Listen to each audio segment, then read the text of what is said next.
We were in the book of Mark last week, and we were looking at some things as it certainly applies to last days.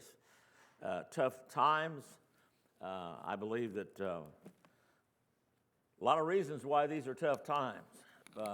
All you have to do is just pay attention to world events, and I think we all agree that there is a certain level of intensity that we see. Now, throughout history, there have been those times. World wars produce a little bit of stress. I read something the other day that I just had to scratch my head in disbelief. Since Jesus walked upon this earth, suffered and died, was buried, and rose again, there have been over 70 million martyred for Jesus. Now, I don't know how they came up with that statistic, but the fact of the matter is there will be persecution, and there will be those even in our day, especially in our day, who suffer just simply because they choose to believe that Jesus is Messiah, that he came and he loved and he died and he rose again. Mark, Matthew, and Luke speak of these particular times. They were questioning Jesus as to when would this temple be destroyed.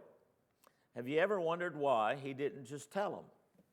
In 70 AD, the temple will be destroyed.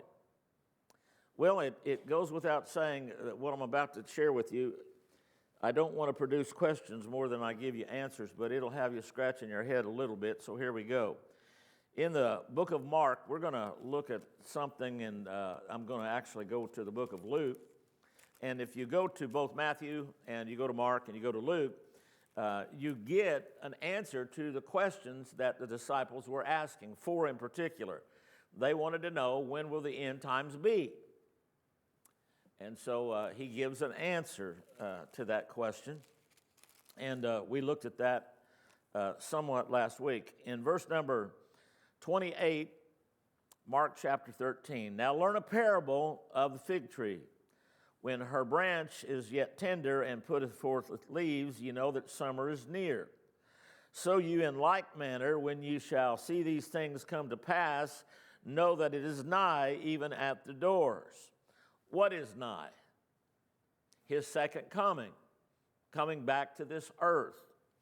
And so he makes it important, and this next verse has a lot of people speculating, trying to put a date, a time frame in which Jesus will come back the second time. He came to this earth once to live and die and take our sin with him, and aren't you glad he did that? But here's the thing. Immediately after the resurrection, as Jesus would appear to as many as 500 at one time, the disciples at Pentecost asked a question, and I kind of left that last week. We stopped off in Acts chapter 1, verse 6. The question was, well, are you going to restore the kingdom now? And even though he had given them a pretty good answer as to when the end times would certainly come and when the kingdom would be established, that's not what he told them. He said, no, you're going to be witnesses unto me in Jerusalem, Judea, Samaria, and the uttermost part of the world.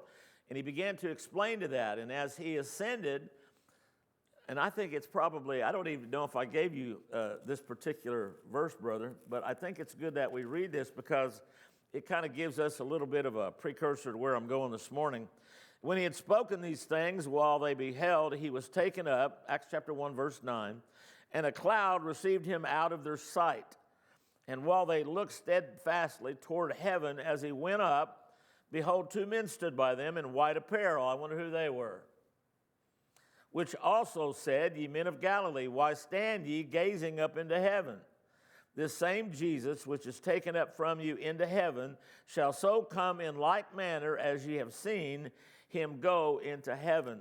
His appearing and his second coming are two separate events. Now, here's the thing. When I look in Mark, and I see in those first 13 verses the history of mankind, and then there's something that's referred to as the abomination of desolation. spoken of by Daniel the prophet. It's called the tribulation. It's a 7-year period. It is divided up into 2 equal parts, 3.5 years at the beginning of the tribulation and 3.5 years after. At the end of the tribulation, the great tribulation, such horrific events happen that you see the Son of Man coming, and we're with him, and the angels of heaven are with him. And he's coming to set foot on the earth and establish that kingdom. And that's the millennial reign. We're in the book of Ezekiel, and we're kind of going back and forth a little bit, but we found that through the restoration of Israel, at the Battle of Armageddon, and then at the millennial, those last few chapters in Ezekiel give us a pretty good view as to what that's going to look like.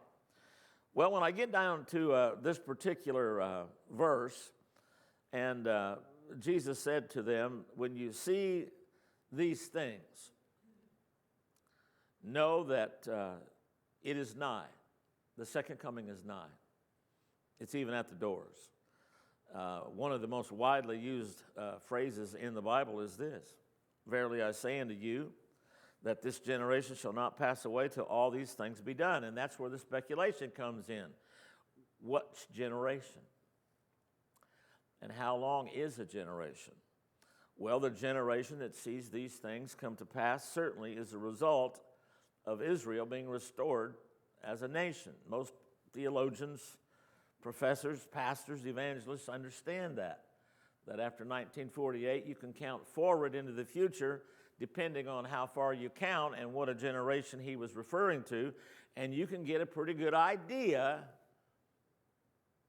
that his appearing is close at hand. Now remember what I told you last week. I'm not going to try to spin something a certain way. Just because it's absent here doesn't mean that it doesn't happen. I want you to remember something. When he gave the answer to this question, the Bible wasn't complete.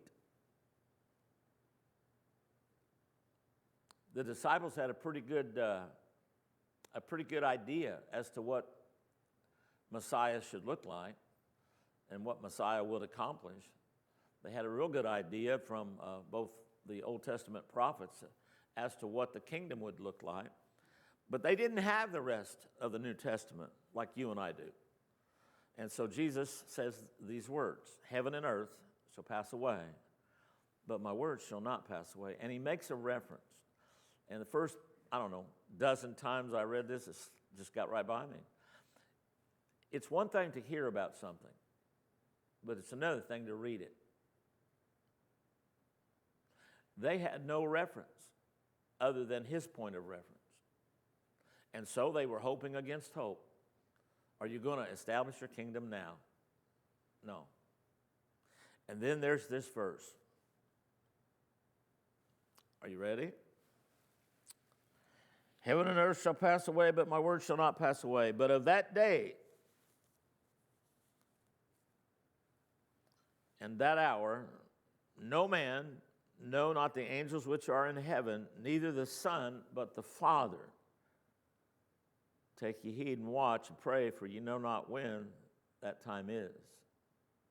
And then he gives an illustration. The Son of Man is a man taking a far journey who left his house and gave authority to his servants and to every man his work, and commanded the porter to watch. Watch ye therefore, for ye know not when the master of the house cometh at even, or at midnight, or the cock crowing, or in the morning, lest coming suddenly he find you sleeping. And then he uses this phrase, and what I say unto you, I say unto all, watch, be alert. Don't be drowsy, don't be asleep. Don't be so caught up in the affairs of this world, and even in those things that you see, that you're not looking for his coming. Now, I was going to put a timeline, but I think I'm going to stay with the scriptures. We know that God is omniscient. He's all-knowing. We know that he's omnipotent. He's all-powerful. He's omnipresent. How could the Son of God not know when that day and when that hour is? That's what he said. I'm going to read it to you one more time.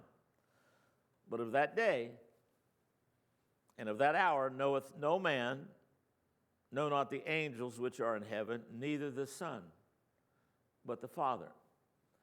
Now, if Jesus is just as much God as he is man, what does that verse mean? Well, I've been on a quest, and that quest has taken me several different places. There are some that believe that because he was the Son of Man, that he was limited. I don't believe that. But there are some that do. Because if he can predict all the things that he is predicting, and if he truly is the Son of God, then why doesn't he know the answer to that question? When? Well, let's go home. When? Some have said that, and by the way, the some that say are commentaries and philosophers and evangelists and pastors for many years have argued about this verse. Some say it's the verb tense, that he's saying that it's not for the angels or even the Son to communicate to you now when that time is. Hey, when I was a child, I spake as a child. I thought like a child. Laura thinks I'm still got a little bit of child in me. But one thing would always get my attention, my dad. My brother and I, when we moved out to the country, my dad, he had this idea that it needed to be a working first-class ranch. And it was just 21 acres, but he spent the rest of our high school years working that ranch. Now, my dad was a Greyhound bus driver. And we were at the breakfast table, and it was not uncommon for him to be gone for a week at a time. And so while we were there, I could see that he was ready to go to work, and we always liked to help Dad. We'd polish his shoes and get him all ready to go off, on these runs is what they would call them. And he would say, all right, guys, I bought something for you. Now we're thinking, oh, wow, what did he buy for us? Is it something really great? A horse, a motorcycle, what is it? He took us out into the garage area, and there were 8 cans of Sears all-weather paint. And he said, all right, now, guys, I want you to have, we had this split rail fence up on the what we call the lot. I guess it was every bit of maybe 100 yards from, about 100 yards. He said, I need you guys to have this painted before I get back. And we're looking at each other, and we asked this question: when are you coming back? We're kids. We want to know how long we got. We know you're going to be gone for a while, but how long do you have? How long do we have? He said, now listen, he said, I won't know till I get there. But you need to have this fence painted. So we looked at each other and, yes, sir. And so he drove out. So I look at my little brother, and you got to understand, I'm high school and he's junior high, and we're not thinking the same way. And I'm like, well, I guess we better get started on this. And he's like, no way. I'm going to shoot through the woods and go up and play football with Donnie. Dad said, we got to have this done. Well, I went ahead and started painting, because after all, I'm a special child. And it took me about 3 days to get that fence painted. Well, along about the 4th day, Chuck decides he's going to paint the fence. So he sees me, and by the way, I hate Sears paint. To me, it was like butter. And I learned later you could water that stuff down a little bit, but at that point, no. And it'd get all gummy in the brush, and So Chuck gets the idea he's going to pour several cans into a 5-gallon bucket and add water. And he does. He adds water. And it comes out like water. And he lickety-split paints that side of his fence. I had one side, he had the other. And he's done in a day. He's got it done. And I'm looking at him like, I don't think so. You know what controlled my dad? Now, this is a human illustration, so there are always variables. Dad really couldn't say exactly when he was coming home, when he was going to be back. He knew it would be somewhere in this frame of a week. Do you know who controlled that? The dispatcher. You know what the dispatcher does? He dispatches. And so that's why Dad didn't give us a specific date. He just said, I will be gone, and while I'm gone, you have this fence painted. Now, I've used this illustration for other examples. But here's the thing. Nothing is impossible for God. Agreed? I don't agree with that. But the Bible says all things are possible. But there are still some things that are impossible for God to do. God cannot lie. God cannot be deceived. In him is no deception. God cannot be tempted with evil.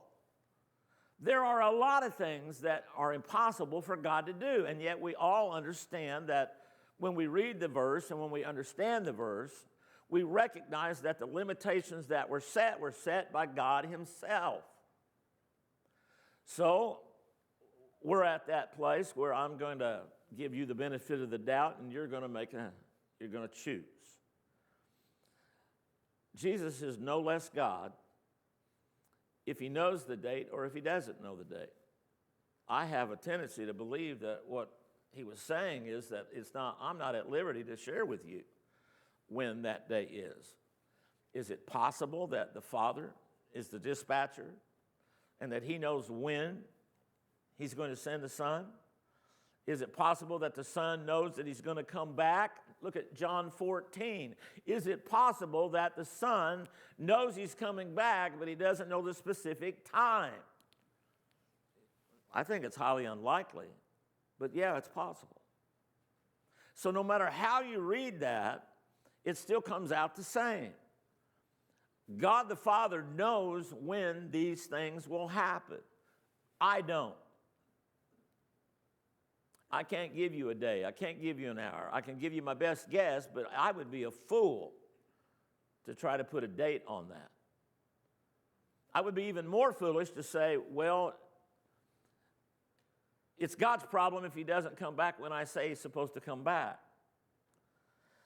So when I look at that and I recognize that God certainly has a day in mind, what do you think all of that chapter 13 in Mark and chapter 24 and 25 in Matthew and in the book of Luke, chapter 21, what do you call that? It's a timeline. It is a timeline. And when you see these things, by the way, I think it's Matthew 24, verse 8. All these things are the beginning of sorrows. When you see those things that he told the disciples, when you see these disasters, when you see this destruction of the temple, when you see these disasters, when you see the destruction or the distress that the disciples will, just by virtue of the fact that they claim Jesus, when you see what they have gone through, and you think about 70 million people that have died, when you think about 84 countries that are right now persecuting Christians around the world, we haven't been touched by that yet. But is it possible? Of course it's possible. It's certainly possible. So when I begin to look and I begin to read, I recognize that he predicted the destruction of the temple. I recognize that he predicted that there would be disasters, both natural and unnatural, wars and rumors of wars and earthquakes and floods and hurricanes. He predicted that there would be some disciples that would suffer death. You want to talk about being stressed out, that'll stress you out a little bit. And I'm not making fun of that. And then there was something else he predicted. Back in Mark. Once again, by looking at both Matthew, Mark, and Luke, you get a complete picture.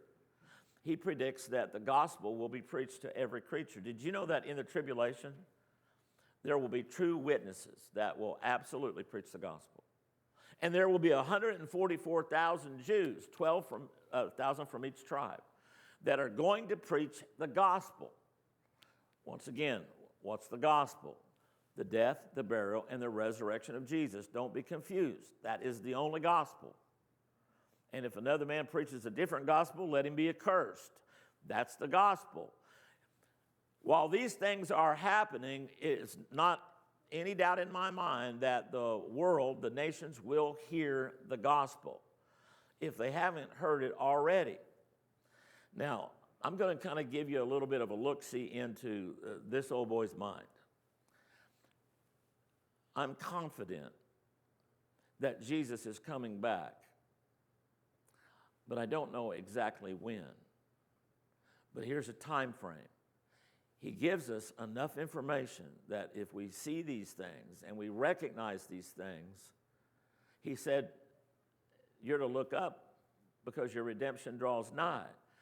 He said that, however, in the context of the tribulation. But are we any less responsible to look up that our redemption may draw nigh? You see, there is a difference between him coming back to establish a kingdom and his coming back and appearing in the clouds as he went away and receive us to himself. John 14 is a promise. We use it all the time. I don't know why we reserve it for funerals, because it's much deeper than just that, but I'll tell you why we do that, because there is this hope. There's this promise. And the promise he gave to his disciples because they must have been troubled. I mean, now for months, he's telling them, I'm going to suffer, and I'm going to die, and I'm going to be buried, but on the third day, I'm going to rise. Well, guess what? In John 14, it's just around the corner. So he says, and you probably can quote the whole section, let not your heart be troubled. You believe in God, believe also in me. In my Father's house are many mansions. If it were not so, I would have told you. I go to prepare a place for you. And if I go and prepare a place for you, I will come again and receive you unto myself. That's different. That's transitional. Receiving us unto himself. That where I am, there you may be also, and whither I go, you know, and the way you know. Thomas, of course, said, Lord, we know not whither thou goest, and how can we know the way? And Jesus said, I'm the way, the truth, and the life, and no man comes to the Father but by me. If you had known me, you should have known my Father also. And from henceforth you know him, and ye have seen him. Now, here's the thing. When I look in Luke, and this is what we're going to do. I spent all this time trying to get you ready for the book of Luke, in Luke chapter 21. When you see all of these predictions, and you see these signs, and I think we left you in verse, I guess we did. I'm going to go back to that book of Mark in a minute.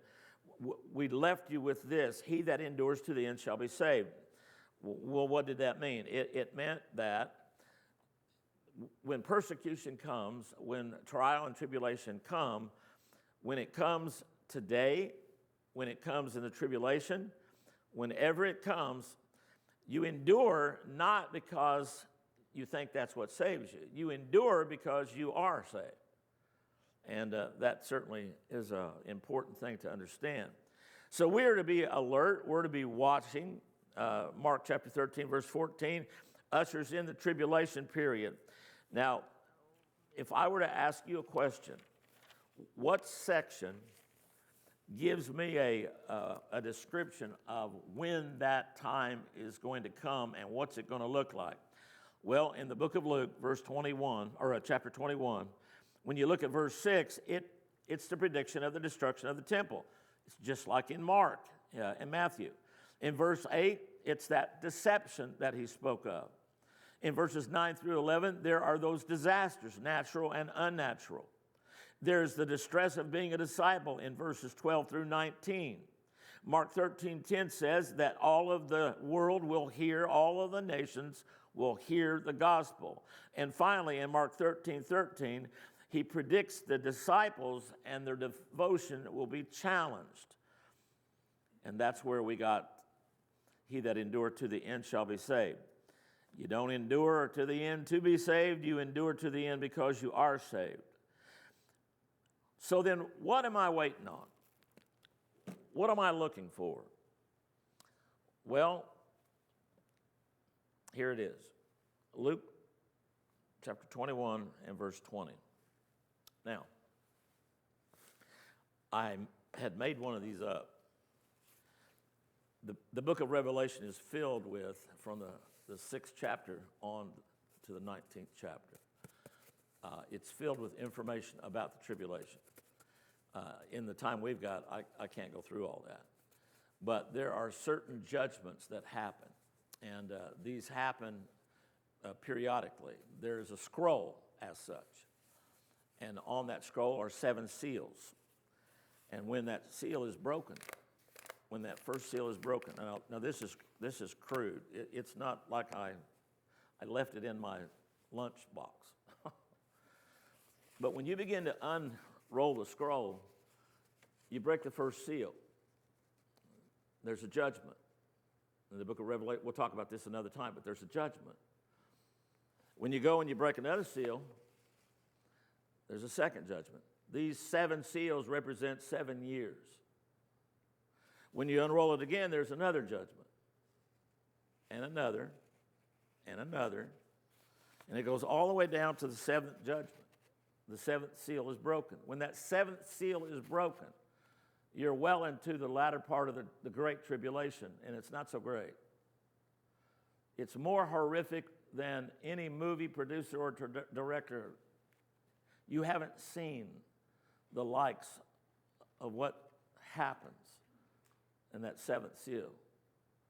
There are 7 trumpets that blow. When those 7 trumpets are blown, those are judgments, horrific judgments. When you get to the 7th trumpet, there are 7 bowls. And those bowls are judgments.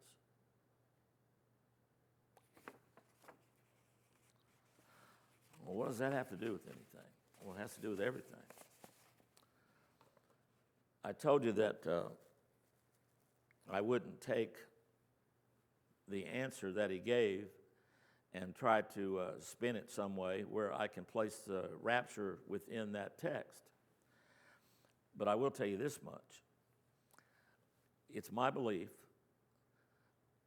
that very close in proximity the rapture will be to the first seal being broken.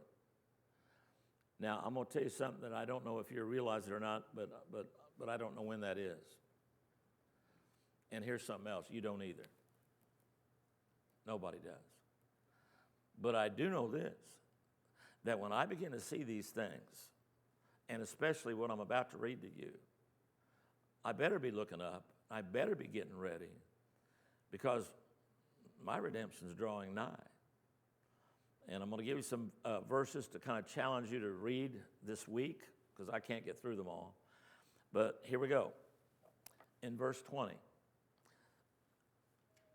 How does Hamas figure in to Israel? How do any of these things figure in?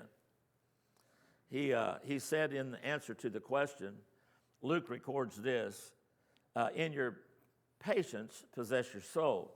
Oh, by the way, just as a footnote, in Matthew chapter 10, I believe it's 13, no, it's verse 30.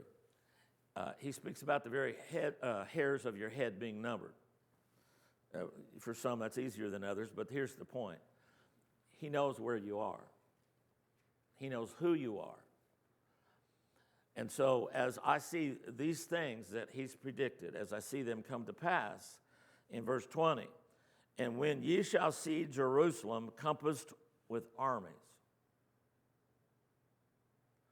When you see Jerusalem encompassed about with armies around her, then know that the desolation is nigh.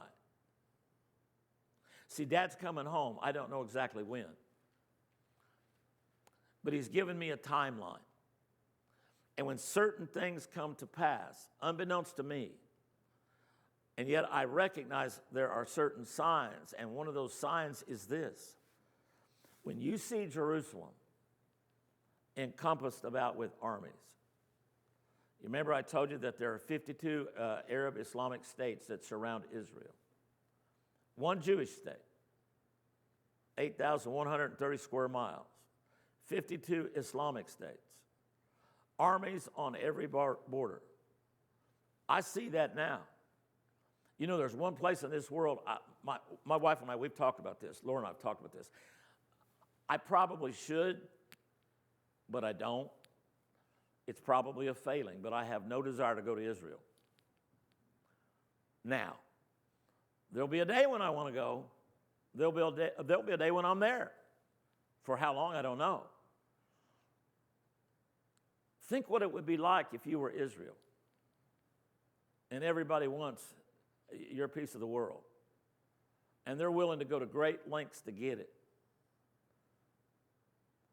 When you see armies encompassing Israel, that's when you should pay attention. Now, throughout history, it wasn't until the last 75-year anniversary, 1948? It wasn't until just most recently that they were actually proclaimed a state, a nation. And yet, on May 14th, 1948, they started bombing them. And they've been bombing them, and they've been after them ever since then.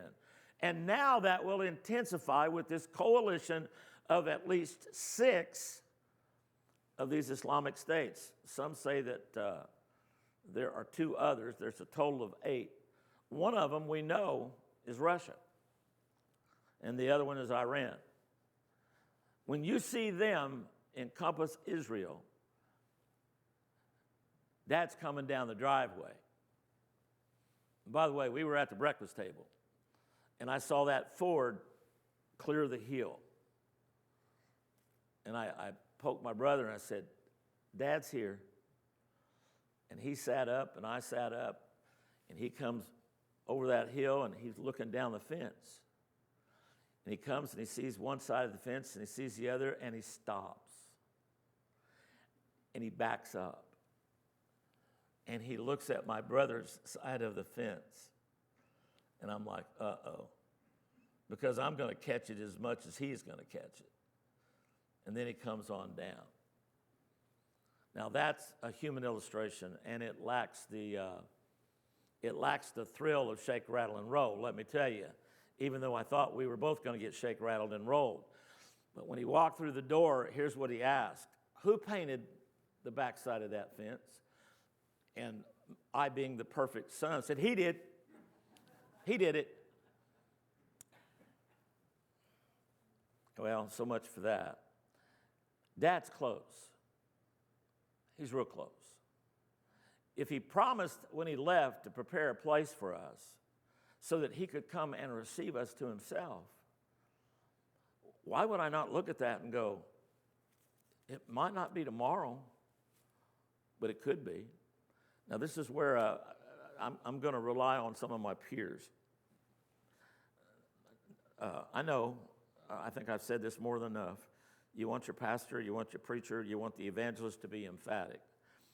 But when I see those things, and I see the intensity of those things, that our Father's coming over the hill. Yeah, there's no reason why he can't come today. And unlike my earthly father, I actually want him to come. Yeah. I want him to come. So, when you see that, know that the desolation thereof is nigh. Then let them which are in Judea flee. And by the way, it's the same rendering in both Matthew and Mark. Let them that are in the Judea to flee into the mountains. Let them which are in the midst of it depart out. Let them not, them that are in the countries, enter thereinto. For these be the days of vengeance, that all things which are written may be fulfilled. And then here's an illustration. But woe unto them that are with child, to them that have given suck in those days. There shall be great distress in the land, and wrath upon this people. And they shall fall by the edge of the sword. They shall be led away captive into all nations, and Jerusalem shall be trodden down of Gentiles until the time of the Gentiles be fulfilled. And then verse 25, the second coming. So, I said all that to say this, and I'm done for today.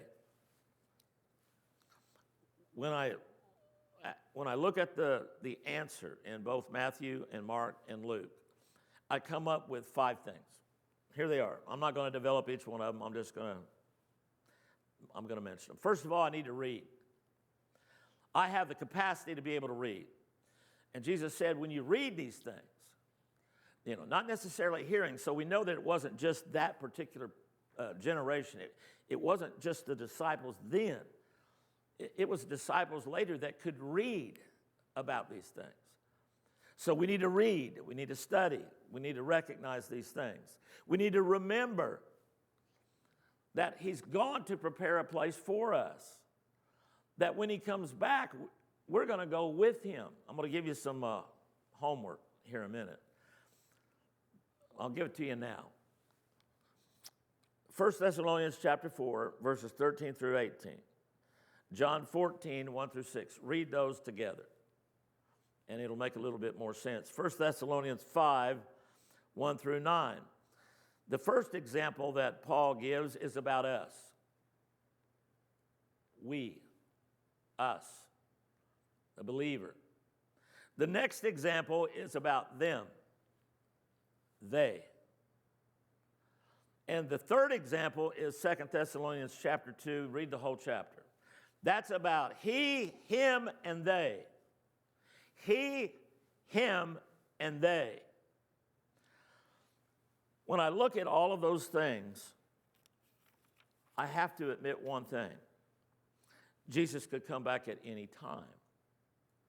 Now, what I'm going to try to do, and you understand, I think it took me 6 months to go through the book of Revelation. And that's with a professor, and it took 6 months to get through that book. Probably take a lot longer. We're going to look at things, and I'm going to give you a timeline. But in that timeline, I'm going to let you know right up front, I'm not predicting when Jesus is going to come back and snatch us out.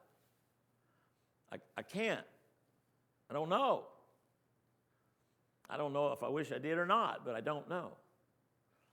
I'm not going to be able to tell you exactly when the tribulation is going to kick in. I know what the signs look like, and I know that there's some precursors to that, and I'm going to let you see those things. And there are some of my brethren that don't believe they overlap.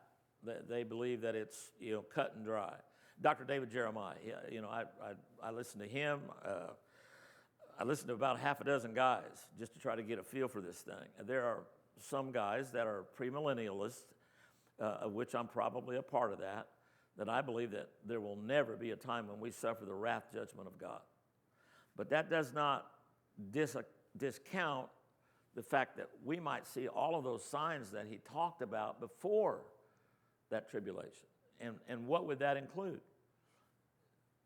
Deception, deceit, distress, death, persecution. And just because we haven't had all that in America doesn't mean that it's not going to come. And so I would caution you, and I would say you need to prepare. So remember, if it took God 6 days to create the world, how long has Jesus had to get a place ready for us? Yeah, think about that. So read, remember, realize that you are loved by God. That's the song I'd never heard that. Laura said we did. I don't believe I've ever heard that. Realize that he loves even you, and he loves even me. And because he loves us, our very hairs of our head are numbered. And are you of not more value than a sparrow? And he told the disciples, you're of much more value than a sparrow, and there's not a one of them that hits the ground that God doesn't know about it. That's deep. Realize that. Realize that this preacher is trying to tell you to prepare Prepare by getting your family and your friends. And I had a guy last night, and I was listening, and I didn't say a word about why he don't go to church, and why he doesn't do this, and why he doesn't do that. And somebody was looking at me as if I'm supposed to answer this, and so I'm just listening. When they left, as to not embarrass this person, I said, let me tell you why you ought to be in church. And I told him. Well, there's no reason why you would. Why would you not want to know all of what I just got through telling you? If Jesus is really coming back again, wouldn't it be great if he came back while we were in church? Probably every one of us would say, well, wait a minute. You don't get to wait a minute.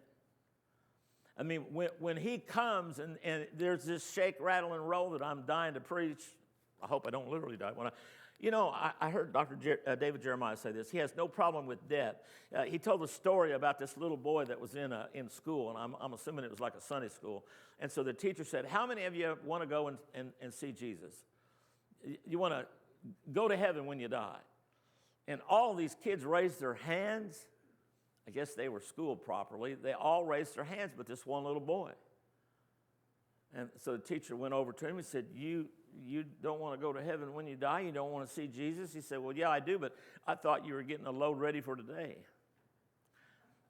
I got no problem with dying, but I certainly would like to be transformed without having tasted that death. And Paul speaks of that in those verses that I gave you. So realize whose you are. Read, remember, realize, and then this is a great one, look up, because your redemption does draw nigh. The redemptive plan of God is complete. You know what I picked up on in those 4 verses? That when the time of the Gentiles is over, what time do you think that is? I don't know.